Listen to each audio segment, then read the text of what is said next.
গেল, কি যে শান্তি, এই গরমে সব কষ্ট দূর হয়ে গেল।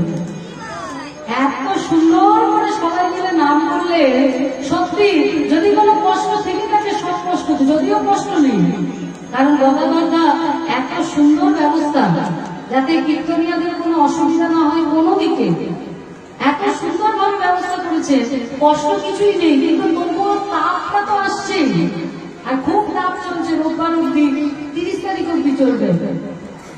সেই কষ্টটাও যদি দেখে থাকে আপনাদের এই মধুর নাম শ্রবণ করে, তাও খুব হয়ে গেল। নিতাই